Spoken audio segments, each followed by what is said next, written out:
लेकिन नहीं, मैं गलत थी। बाबा, क्या हुआ?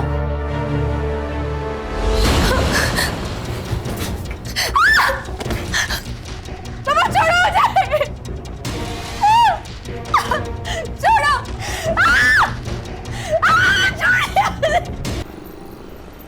सब inspector Sandeep Gawai, PSI at Belkadi police station. Sir वो टॉपर थे स्टाफ सिलेक्शन में, ईमानदार एंड ऑनेस्ट मैन। बॉडी कब मिली? सकाळी 7:30 आसपास। सुनसान सड़क थी सर। लोकल पुलिस का कहना है कि हिट एंड रन केस हो सकता है। हिट एंड रन है या कुछ और, इसका पता हम लगाएंगे सुधा। हो सकता है जो उन्हें 6 दिख रहा हो असल में वो 9 हो। उनके सीनियर से पता चला है वो काफी आइडियल पर्सन थे। कहीं पढ़ा था sir, ideal is not a real. जैसे अभी आपने बताया ना वो 6 और 9 के बारे में। फिर भी एक पुलिस वाले को कोई क्यों मारेगा? वही पता लगाना है रश्मि।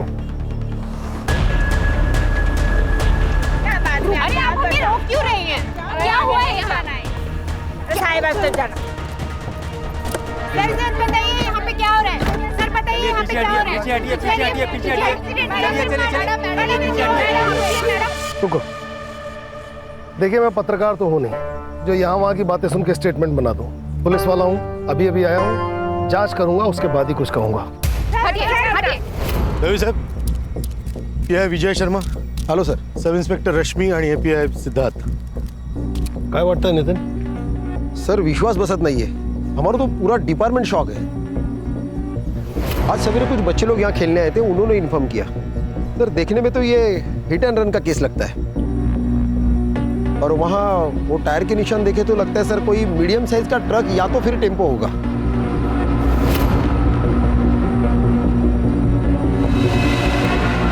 ये हिट एंड रन नहीं, मर्डर है। हिट एंड रन के केस में बॉडी पे अक्सर ऐसे टायर के मार्क्स नहीं होते। हिट एंड रन के केस में अक्सर बॉडी पार्ट जैसे ब्रेन, हार्ट, रीढ़ की हड्डी ये डैमेज होता है। इसे किसी ने यहाँ लिटाया है और उसके बाद इस पे ट्रक चलाया है। एक बार नहीं, 2 बार, 3 बार, तब तक जब तक ये मर नहीं गया। सर बहुत ही बहरे में से मारा है। सर के पीछे वार किया गया और फिर बाद में ट्रक से कुचल दिया गया।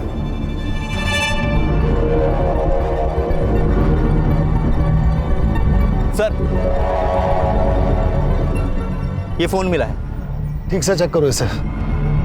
रश्मि, इस केस से जुड़े सारे डिटेल्स चाहिए और संदीप के पर्सनल डिटेल्स भी। जलगांव के बेलकड़ी गांव पुलिस चौकी के पीएसआई संदीप गवई की बेरहमी से मौत हो चुकी है। क्या ये हिट एंड रन केस है या फिर उनका मर्डर? पुलिस को उनकी बॉडी एक सुनसान सड़क से मिली। ये पुलिस वाले को कौन मार सकता है?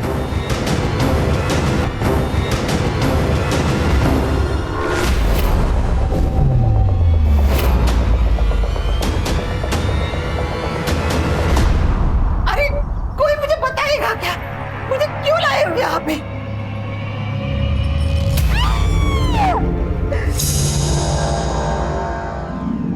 सर, संदीप की माँ ये मानने को तैयार ही नहीं है कि संदीप की मौत हो चुकी है। कैसे मानेगी सर?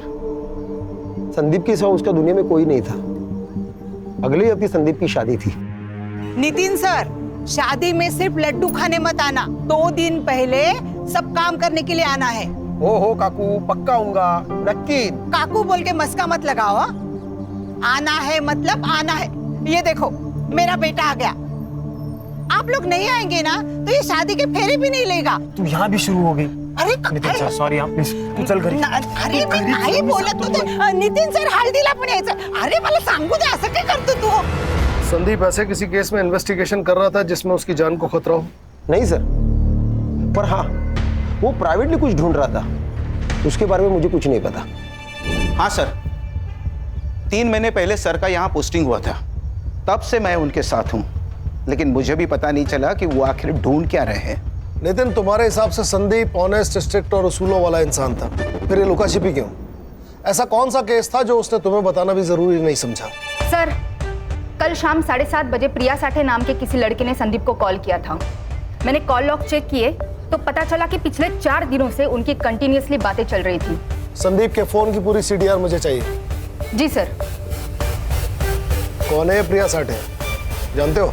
हाँ सर, उन दोनों के बीच कुछ तो था, पर क्या था वो मुझे पता नहीं। उस दिन मैंने उसे पहली बार देखा था। प्रिया, कहाँ पे गाड़ी थमो।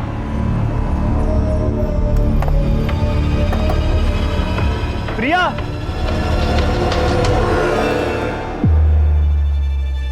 मैंने सर से पूछा कि वो लड़की कौन थी।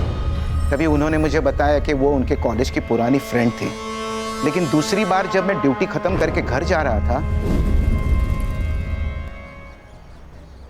दो लोग अकेले सुनसान जगह पे हाथ पकड़ के बैठे रहेंगे, तो इसका क्या मतलब हो सकता है सर?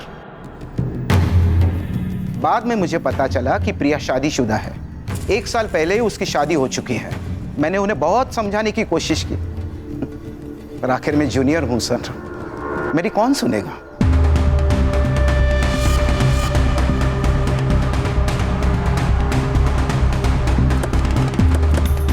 तुम्हारा संदीप के साथ क्या रिश्ता था? हम कॉलेज के दोस्त थे। कॉलेज के बाद किसी से कांटेक्ट नहीं था। हम दोनों भी अभी कुछ हफ्तों पहले ही मिले थे। तुम्हारे पति को पता है तुम्हारे और संदीप के बारे में? नहीं, मैंने उन्हें कभी नहीं बताया। क्यों? क्योंकि मुझे जरूरी नहीं लगा। संदीप और मैं दोस्त है, इससे आप लोगों को क्या प्रॉब्लम है? मैडम, जब दोस्त का मर्डर हो जाएगा तो सवाल उठेंगे और प्रॉब्लम भी होगी। लेकिन मुझ पर क्यों? हो सकता है कि आप दोनों का रिश्ता दोस्त से बढ़कर था और आप दोनों के इस रिश्ते के बारे में आपके पति मकरंद को इस बात का पता चल गया और उसने गुस्से में आकर संदीप का खून कर दिया।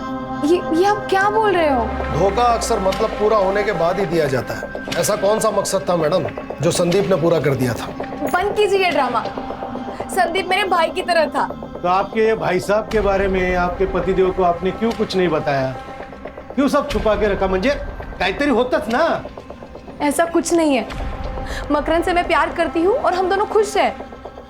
करता क्या है ये मकरंद? जी, उनका दाल चावल का होलसेल का बिजनेस है और उसी सिलसिले में उनका जलगांव जाना होता है। मोबाइल नंबर दीजिए उनका। सर, मुझे तो लव ट्रायंगल की बू आ रही है। लव ट्रायंगल में किसी एक का मरना तय है, ये तो इतिहास में लिखा हुआ है। सुतार, इस मकरंद और संदीप के बारे में सारी डिटेल पता करो। और रश्मि, प्रिया के बारे में सब पता करके बताओ। सर, ये प्रिया तो डॉक्टर राजा आठवले की बेटी है। कौन है डॉक्टर राजा आठवले? सर, कहने को तो ये डॉक्टर है, लेकिन लोग इसे देव मानुस कहते हैं। आरटी एक्टिविस्ट है, लोगों की काफी मदद करता है। लेकिन सर, पुलिस से इसकी नहीं बनती, क्योंकि इन्हें हर पुलिस वाला बिका हुआ और करप्ट लगता है।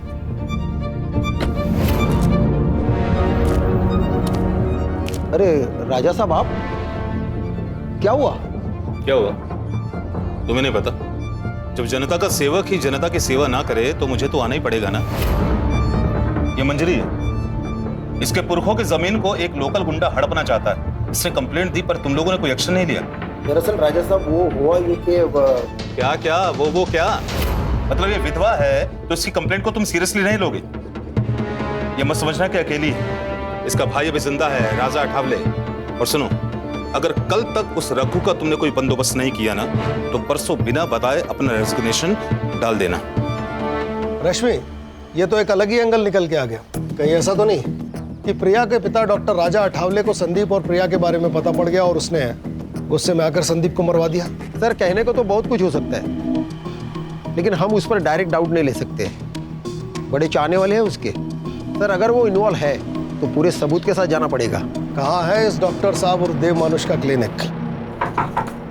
आ जाओ। सर, आप निकल रहे हैं? हाँ, आज थोड़ा लेट हो गया। वो मैं आपके लिए मच्छी करी लेकर आई थी। अरे वाह, मतलब तुम्हें मेरा वीक पॉइंट मालूम है कि मुझे मच्छी करी बहुत पसंद है, वो भी तुम्हारे हाथों की। तो ठीक है, थोड़ा लेट और सही। एक काम करो, तुम प्लेट्स लगाओ, मैं हाथ धोकर आता हूँ। ठीक है?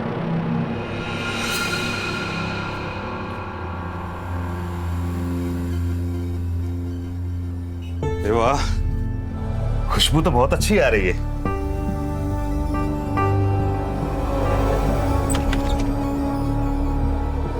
अरे भाई को आना, देख रुक्मिनी फिश फ्राई से लेकर आई है। ताई, या ना, मैं आपके लिए भी प्लेट लगाती हूँ। रहने दो रुक्मिनी, इतने प्यार से जिनके लिए लाई हो उन्हीं को खाने दो, कहीं कम ना पड़ जाए। क्या बोले जा रही हो, पागल हो क्या?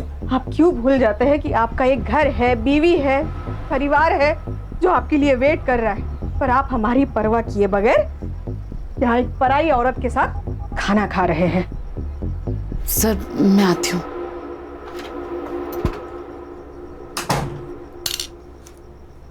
मेघा, बोलने से पहले सोच तो लिया करो। वो एक विधवा है, उसकी कोई फैमिली नहीं है। अपने पैरों पर स्टैंड हो जाए इसलिए मैंने उसे नौकरी दी, इज्जत की जिंदगी दी। तो तुम हम दोनों के बारे में, शर्म आती है मुझे तुम्हारे ऊपर। तो क्या कहूँ, सुबह क्लिनिक के लिए जल्दी चले जाते हो, रात में लेट आते हो। पेशेंट होते हैं मेघा, इसलिए देर हो जाती है। गंद भरा है तुम्हारे दिमाग में, निकालो से बाहर।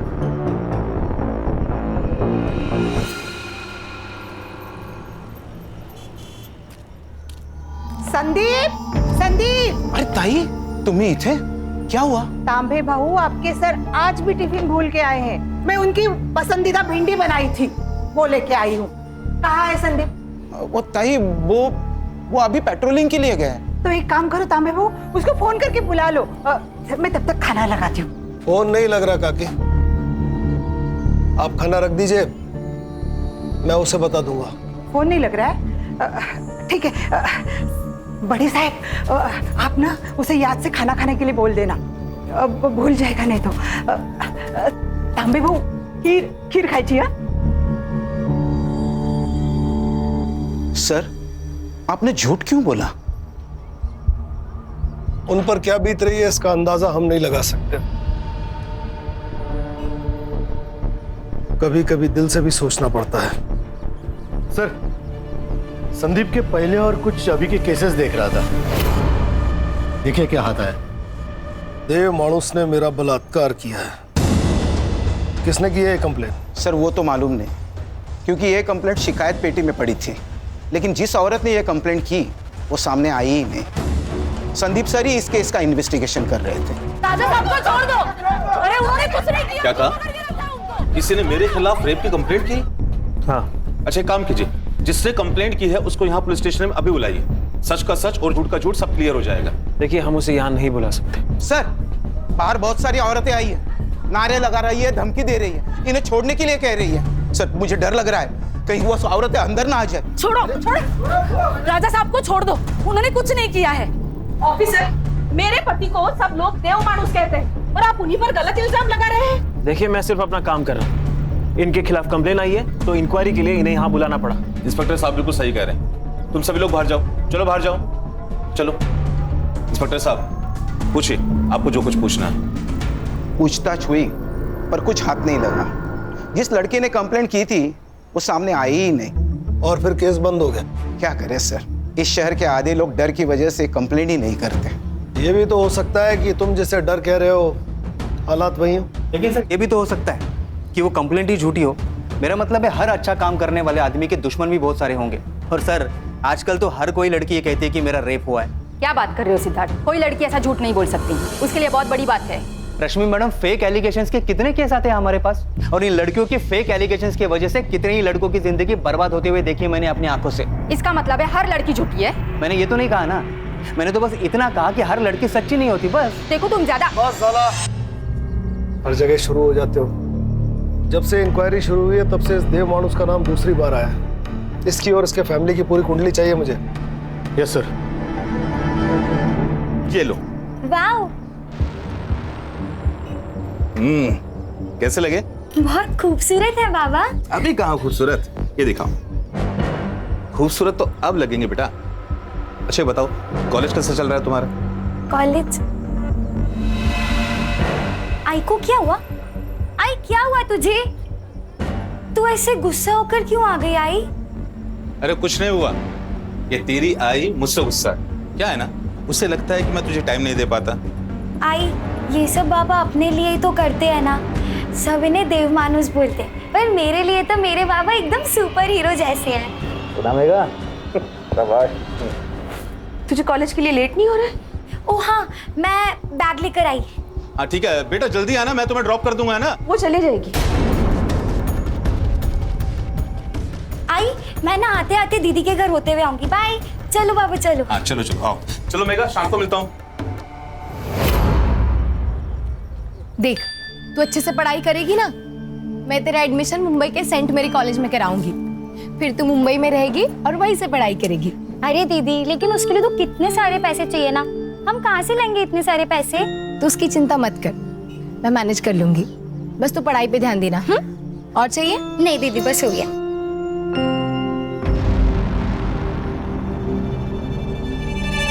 ये कंगन कब खरीदे?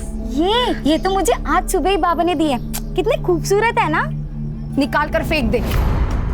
यहाँ हर चीज की कीमत चुकानी पड़ती है नीतू। बिना मतलब के यहाँ कोई किसी के लिए कुछ भी नहीं करता। दीदी, वो बाबा है हमारे सौतेले। और मैं इतना गुस्सा क्यों कर रही हूँ ना, तेरी माँ से जाके पूछ। मुझे किसी से कुछ नहीं पूछना। तू जलती है मुझसे क्योंकि बाबा ने तुझे कुछ गिफ्ट नहीं दिया, मुझे कंगन दी है, इसलिए जा रही हूँ मैं। नीतू, नीतू बात सुन मेरी। नीतू,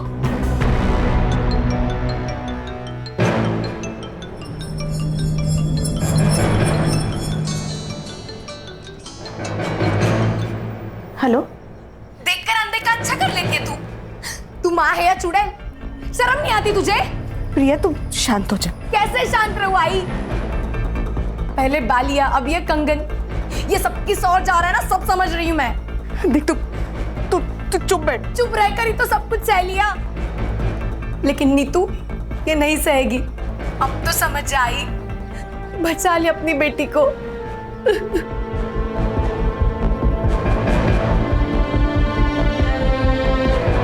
सर, पोस्टमार्टम रिपोर्ट के अनुसार संदीप की मौत रात को 11 से 3 बजे के बीच हुई।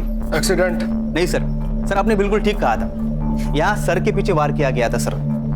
और सर, बेहोशी की हालत में उसके ऊपर ट्रक चलाया गया तब तक जब तक कि वो मर नहीं जाता। कौन कर सकता है ये सब?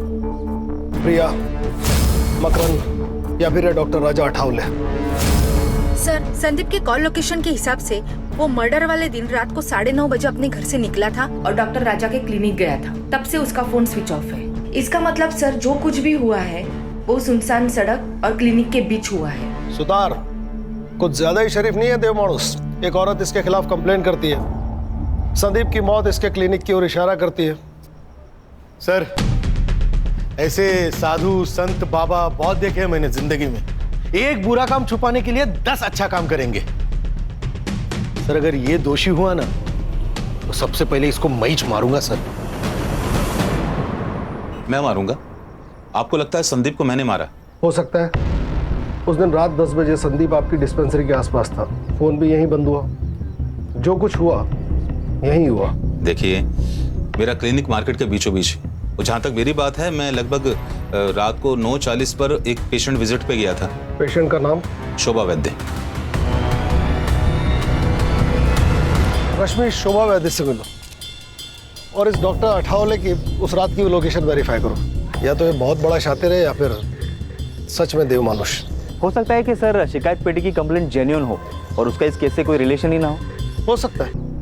एक काम करो सिद्धार्थ, पिछले 6 महीने में डॉक्टर अठावले को जिन औरतों ने रेगुलर विजिट किया है उनसे पूछताछ करो, उनके हैंडराइटिंग सैंपल्स लो और उसे उस लेटर से मैच करो।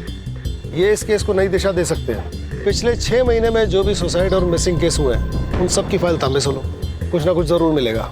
समझ गया सर। तो चला। रश्मि, मकरंद का कुछ पता चला? जलगांव में ही है या कहीं और?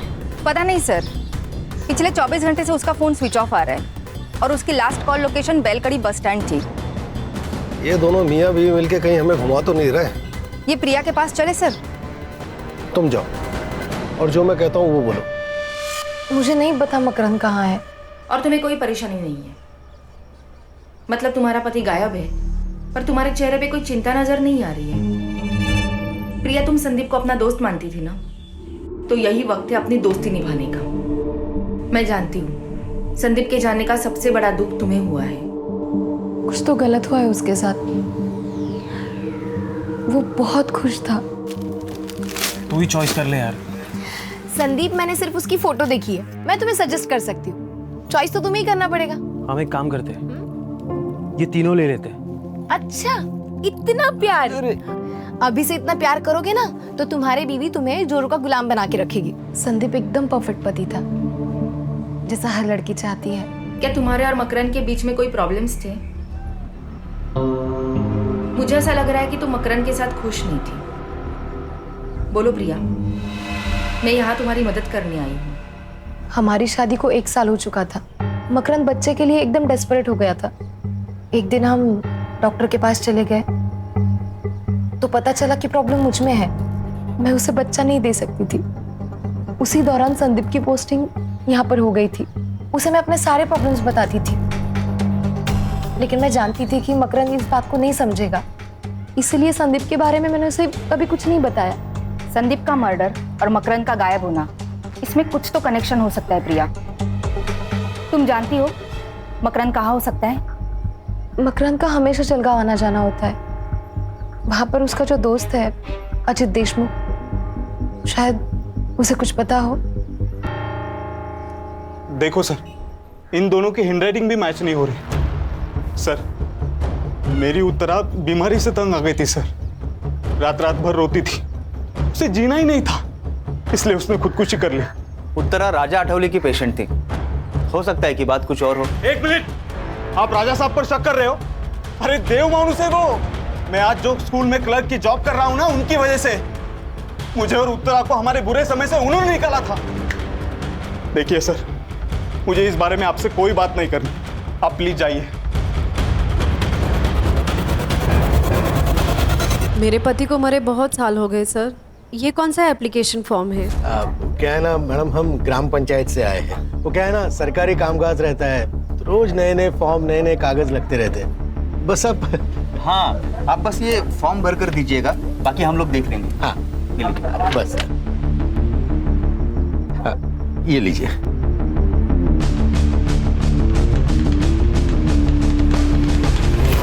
सर, मकरंद से बात हुई और वो उसका दोस्त अजित देशमुख, उससे भी बात हुई। वो दोनों साथ में ही थे। मैंने मकरंद को बुला लिया है, कल वो पुलिस स्टेशन आ जाएगा।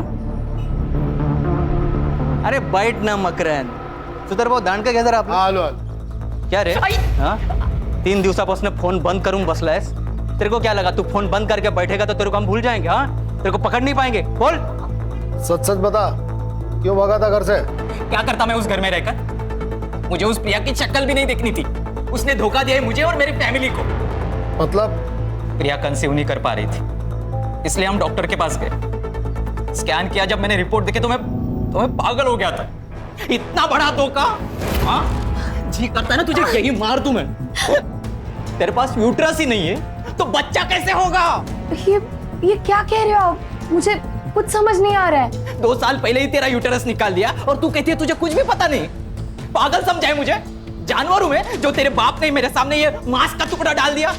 ना तो पूरी बीवी कहने लायक है, ना पूरी औरत. जो औरत बच्चा पैदा नहीं कर पाए वो औरत कहलाने के लायक नहीं. तो जैसे लोगों के लिए अलग अस्पताल होना चाहिए, इलाज की जरूरत तुझे है. देखिए सर, ये सारी बातें है ना आपके शहर में ठीक है, लेकिन हमारे यहाँ शादी के बाद अगर बच्चा ना हो तो वो शादी नहीं मानी जाती. अच्छा, तो अधूरी शादी को पूरा करने के लिए अफेयर किया तूने? क्या बकवास कर रहे हो आप? ये सब अरे सर रहने दीजिए. अरे मैं देखता हूँ ना इसे. अरे बकना आगे और उसके बाद उल्टा जवाब दिया ना, समझ लेना. बताता हूँ. प्रिया से दूर रहने के लिए मैं मेरे दोस्त अजित के पास सातारा में रहने गया. वहाँ मेरी मुलाकात अजित की बहन कविता से हुई. हम दोनों एक दूसरे से प्यार करने लगे और हमने शादी करने का फैसला किया. मुझे प्रिया से और प्रिया की फैमिली से कोई दुश्मनी नहीं है. बस मुझे खुश रहना है. तू जानता था संदीप और प्रिया की दोस्ती के बारे में? अगर मुझे उन दोनों पर शक होता तो सबसे पहले मैं प्रिया को मार देता, संदीप को नहीं, क्योंकि प्रिया ने मुझे फंसाया है, संदीप ने नहीं. अगर उन दोनों में कुछ होता भी ना तो सबसे बड़ी खुशी मुझे होती. जान तो छुट्टी उस प्रिया से. ठीक है, जा. और सुन, कितना भी जरूरी काम हो, बेल कड़ी छोड़ के जाने की गलती मत करना. ठीक है सर. मकरंद सच कह रहा है. मैंने उसकी जिंदगी खराब की है, लेकिन मुझे सच में नहीं पता था कि मेरा गर्भाशय निकाला गया है. तुम जानती हो ये मुमकिन नहीं है. मतलब तुम्हारा ऑपरेशन हुआ और तुम्हें पता ही नहीं चला? वो मैं प्रेग्नेंट थी. आई वॉज रेप्ड और मेरा बलात्कार करने वाला कोई और नहीं था, मेरा बाप डॉक्टर राजा आठवले. बाबा के गुजर जाने के बाद हमारी हालत बहुत खराब थी. मैं सिर्फ 14 साल की थी और नीता 10 साल की। हमारे खातिर आई ने दूसरी शादी की, लेकिन एक रात मैंने देखा वो डॉक्टर मेरी आई के साथ बलात्कार कर रहा था। एक मिनट, बलात्कार? हाँ, वो आदमी राक्षस से कम नहीं है। सेक्स के लिए पागल है वो। मेरी आई को तकलीफ में देखकर उसे मजा आता था।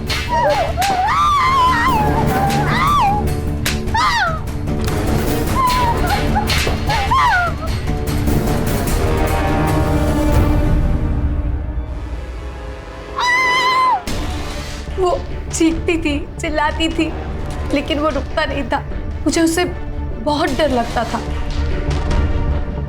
जब मैं 16 साल की हुई तो वो मेरे लिए नए नए गिफ्ट लाता था। मुझे लगा वो शायद बदल गया है, लेकिन नहीं, मैं गलत थी। बाबा, क्या हुआ?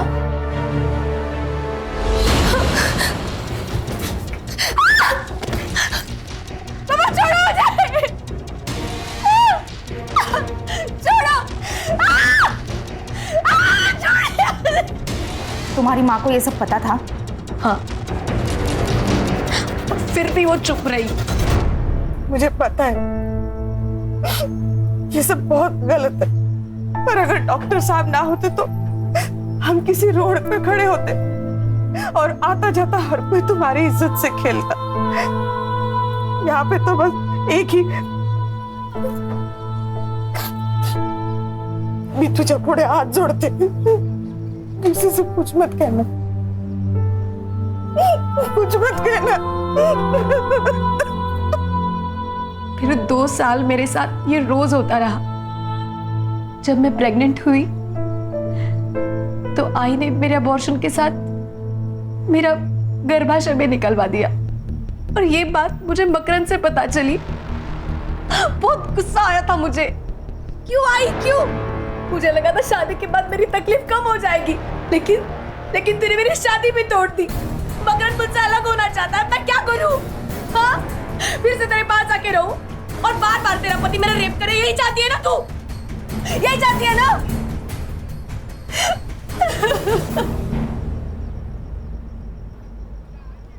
कोई साथ में नहीं था मैडम, किसको बताती? तभी मेरी मुलाकात संदीप से हुई। मैं उसे सब कुछ बताती थी, उसी के सामने रोती थी। चुप रहकर कुछ नहीं मिलेगा प्रिया, तुम्हें बोलना पड़ेगा। सब खत्म हो जाएगा संदीप। तो अब क्या ठीक चल रहा है प्रिया? देखो, अगर तुम ऑफिशियल रेप की कंप्लेंट नहीं डालोगे तो मुझे ये केस अपने हिसाब से हैंडल करना पड़ेगा, और कुछ भी हो जाए मैं तुम्हें इंसाफ दिलवा कर ही रहूंगा।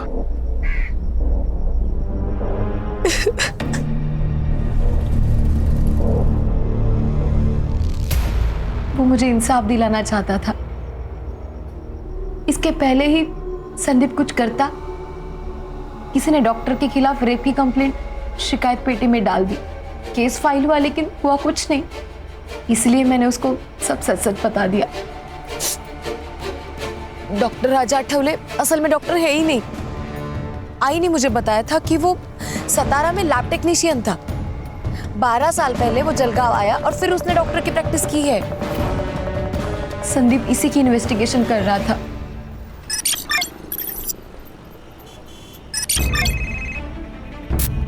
हाँ बोलो सुतार। सर, शिकायत पेटी की हैंडराइटिंग मैच हो गई सर। किसके साथ? शोभा वैद्य, जिससे मिलने उस रात राजा आठवले गया था। कभी कभी ऐसे लगता है कि मैं उसे ये बात नहीं बताती तो शायद आज संदीप जिंदा होता। ये सब कुछ मेरी वजह से ही हुआ है। सब कुछ मेरी वजह से। सही थे सर, आप बहुत शातिर कौवा है ये। साधूच्या वेशात राक्षस है। अब इस राक्षस के उद्धार का वक्त आ गया सुतार। पक्के सबूत जुटाओ इसके खिलाफ, फिर निकालेंगे इसकी बारात पूरे शहर में। सुतार, पता लगाओ अभी इसका टारगेट कौन है, किसका इलाज चल रहा है वहां फिलहाल। रश्मि, अगर संदीप को ये पता था कि ये डॉक्टर फेक है तो उसने इसके खिलाफ मेडिकल काउंसिल में कांटेक्ट किया होगा। पता लगाओ। Yes sir. हैंडराइटिंग के बारे में कुछ पता चला? अपने हैंडराइटिंग एक्सपर्ट उस पर काम कर रहे हैं, वो भी मिल जाएगी सर। टाइम नहीं है। अगर सबूत मिलने से पहले डॉक्टर गायब हो गया तुम सबको गायब कर दूंगा। आप लोग यहाँ सब गप्पे मार रहे हैं, मेरी बेटी की शादी है। तांबे बहू, ये मिठाई पूरे पुलिस स्टेशन को बांट दो। बड़े साहब नमस्कार, मेरे संदीप की शादी का कार्ड है, लीजिए। पूरे परिवार के साथ आना है, कोई भी बहाना नहीं चलेगा। नितिन साहब, एक दिन पूरे पुलिस स्टेशन को छुट्टी, और एक दिन पुलिस स्टेशन को छुट्टी दी तो कोई पहाड़ नहीं टूटने वाला। आप सब लोग ना शादी में आना। और संदीप भी ना कहाँ चला गया पता नहीं, सारे काम मुझे करने पड़ रहे। ए साधना, तू पढ़िएगा लगना ला। सर ये कुछ ज्यादा ही नहीं हो रहा है सर। इनके दिमाग से वो सदमा निकालना होगा, नहीं तो बेचारी सारी जिंदगी भर संदीप का इंतजार करती रहेगी वो। सर इन्होंने तो अभी तक संदीप की बॉडी भी क्लेम नहीं की है।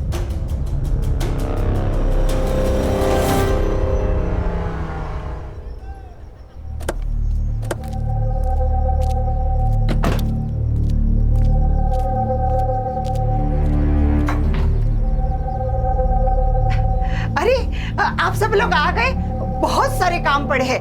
मुझे ना खाना बनाने वाले के पास भी जाना है। और तांबे बहू, शादी के दिन आपको ही गाड़ी सजानी है। हाँ, और ना क्या मैं लाल बत्ती की पुलिस की गाड़ी में थोड़ी ना मैं बहू को लेके आऊंगी। आप दोनों को काम करने के लिए आना है। अरे तुम इथे काय उभे आहात? हाँ,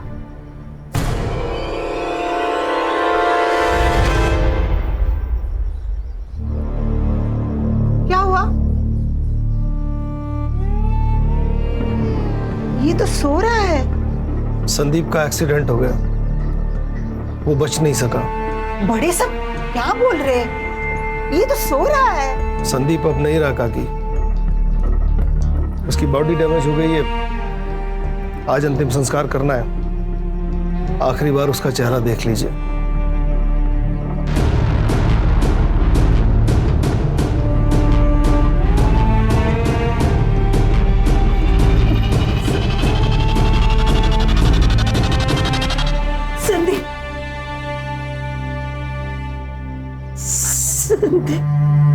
मेरा बच्चा,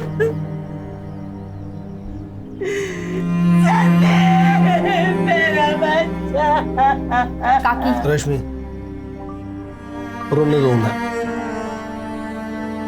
दिल हल्का हो जाएगा। इस तरह आंसू रोक कर ये जिंदगी नहीं बिता पाएंगी। किसी के खोने का दर्द क्या होता है ये मैं अच्छी तरह जानता हूं।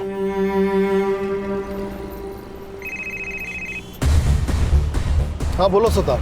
सर शिकायत पेटी की हैंडराइटिंग मैच हो गई सर। किसके साथ? शोभा वैद्य, जिससे मिलने उस रात राजा आठवले गया था।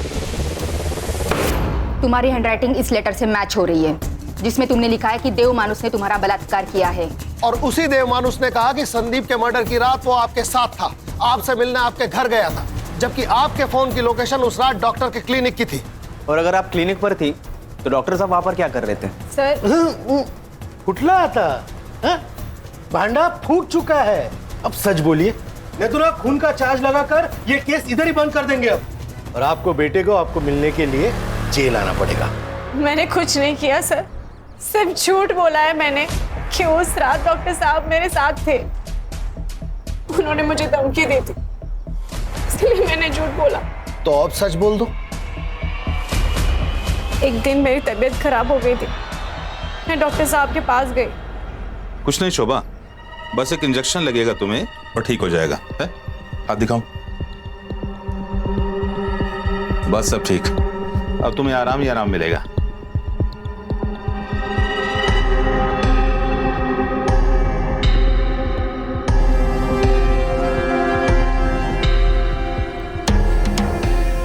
उसके बाद ये हर रोज होता रहा। तो तुमने पुलिस स्टेशन आके कंप्लेंट क्यों नहीं की? हमारी हालत बहुत खराब थी, मैं खाने तक को पैसे नहीं थे। डॉक्टर साहब आते, मुझे पैसे देते थे, और उसके बाद मुझे अपने आप से घिन आने लगी। मुझे ये सब बंद करना था सर, इसीलिए मैंने शिकायत पेटी में चिट्ठी डाल दी। तो जब पुलिस आपके दरवाजे आई तो सच क्यों नहीं बोला? डर गई थी सर मैं कि अगले दिन अगर डॉक्टर साहब छूट के आ जाते वो मुझे भी मार डालते। मुझे भी? मतलब? उस रात डॉक्टर साहब ने मुझे क्लिनिक बुलाया था, वहां संदीप सर भी आए थे। डॉक्टर का धर्म होता है जिंदगी देना, जिंदगी लेना नहीं। पर ये तू नहीं समझ पाएगा क्योंकि तू डॉक्टर है ही नहीं। इंक्वायरी की है मैंने तेरी, ये जो डिग्रियां लटकाई हुई है ना सब फेक है। कौन यकीन करेगा रे तेरा? देव माणूस है मैं, देव माणूस।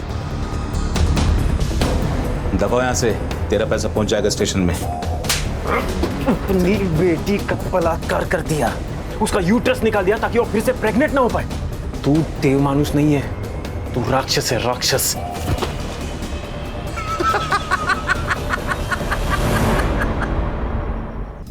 कुछ भी नहीं कर पाएगा रे तू। पिछले 12 सालों से खेल खेलता आ रहा है मैं, राजा ठावले, समझा क्या? अगर ऐसा ही है ना तो तुझे जिंदा रखना सबसे बड़ी गलती होगी।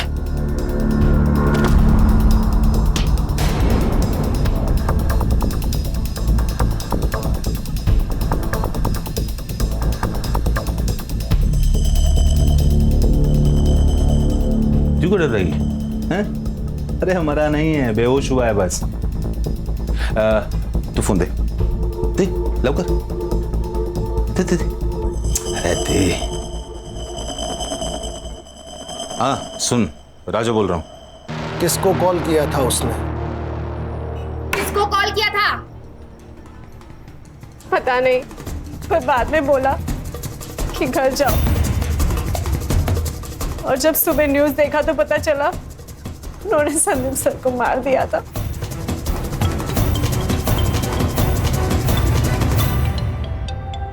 उठाओ, लाउड स्पीकर पे लो।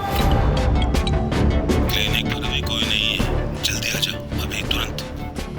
चलो उठा के लाते हैं इस देव मानुस को। सर इसको ना मैं ही मारूंगा।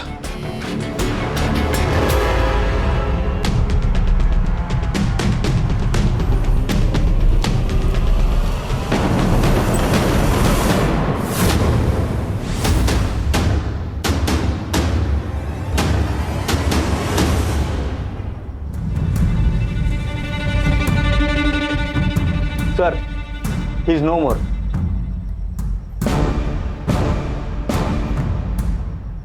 सर लगता है गला घोट के मारा है।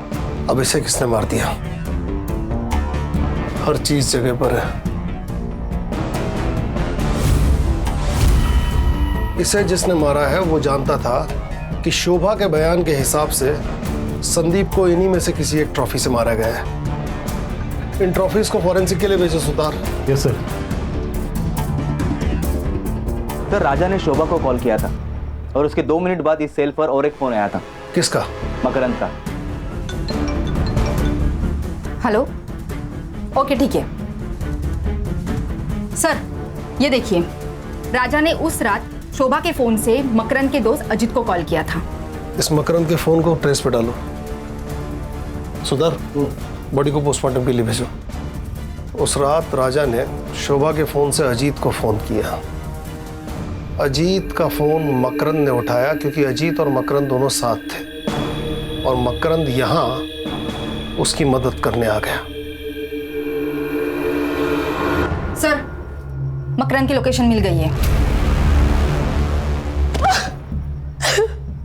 प्लीज मुझे मत मारो मकरंद, प्लीज मत मारो। दूरी तो भेज रहा हूँ तुम्हें मैं, तुम्हारे बाबा के पास। मुझे जो चाहिए था वो तुम दे नहीं सकती, और तुम्हारे बाप से जो चाहिए था वो मुझे मिल चुका है। अब तुम्हारा जिंदा रहने का कोई भी मतलब नहीं है। हाँ, अगर मुझे और कविता को खुश रहना है तो तुम्हारा मरना जरूरी है। Good bye. मकरंद, छोड़ दो उसे। चल, ठीक हो? चल।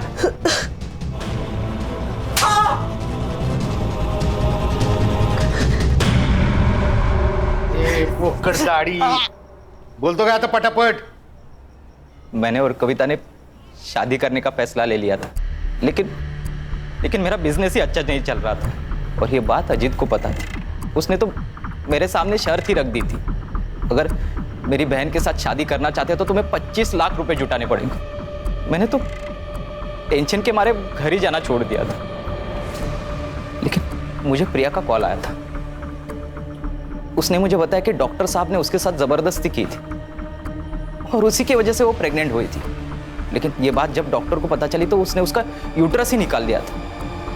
लेकिन ये सारी बातें सुनकर मेरे दिमाग में पैसा कमाने का रास्ता नजर आया। मेरा बलात्कार करने वाला कोई और नहीं था, मेरा बाप डॉक्टर राजा अठवले। अच्छा हुआ ना मैं कॉल रिकॉर्ड करता हूँ, नहीं तो ये एटीएम कार्ड मेरे हाथ में कैसे लगता। अब जब मैं बोलूँ तब मुझे पैसे देते रहना। नहीं, टेंशन की कोई बात नहीं है, मैं किसी को कुछ नहीं बताऊंगा। लेकिन हाँ, अगर मुझे पैसे नहीं मिले तो ये ऑडियो क्लिप वायरल हो जाएगी, फिर तुम और तुम्हारी बेटी दोनों मिलकर खुदकुशी करना। हर महीने मुझे पैसे मिलते रहे और मैं जुटाता रहा, लेकिन प्रिया मुझे बार बार कॉल करके तंग करती रहती थी, इसलिए सातारा जाने के बाद मैं फोन ही बंद कर देता था। उस रात डॉक्टर साहब का कॉल अजीत को गया था। हाँ सुन, राजा बोल रहा हूँ, एक काम है तुझसे। 1 घंटे में 10 लाख कमाएगा? हाँ कैसे? एक बॉडी को ठिकाने लगाना है, एक्सीडेंट लगना चाहिए। हाँ ठीक है। मैंने तुरंत हाँ कर दी क्योंकि मुझे पैसे जुटाने थे। अजीत का तो ट्रांसपोर्ट का बिजनेस था ही, इसलिए मैंने बिना बताए उसकी गाड़ी लेके बेलकड़ी पहुंच गया। मैंने क्लिनिक से बॉडी उठाई और खदान के पास वाले रोड पे लेके गए।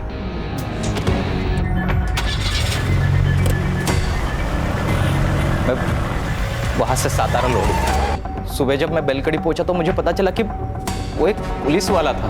जलगांव के बेलकड़ी गांव पुलिस चौकी के पीएसआई संदीप गवई की बेरहमी से मौत हो चुकी है।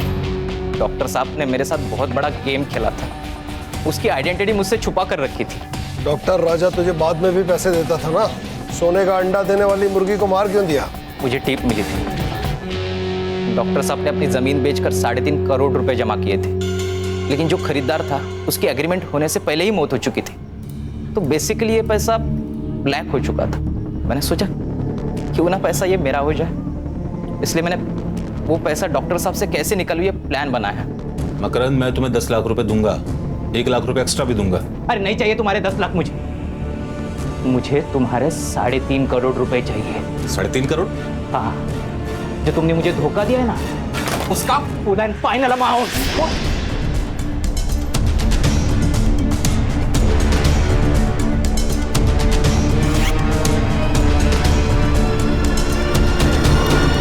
प्रिया को क्यों मारना चाहता था? डॉक्टर साहब की मौत की तलवार मेरे सर पर हमेशा रहती थी, इसलिए उन दोनों को मारकर उनकी मौत में सुसाइड बता देता और ऑडियो क्लिप वायरल करने के बाद ये बात साबित ही हो जाती, फिर मैं और कविता आराम से जिंदगी बिता पाती। बहुत सपने देखे तूने, बाकी के सपने अब जेल में देखना।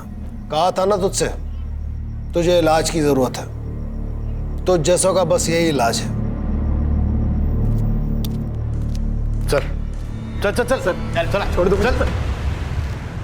इस केस में आरोपी मकरंद साठे को पीएसआई संदीप गवाई और राजा अठवले के मर्डर के लिए आईपीसी की धारा 302, आपराधिक साजिश के लिए 120 बी और सबूतों से छेड़छाड़ के लिए आईपीसी की धारा 204 के तहत 10 साल की सजा सुनाई गई।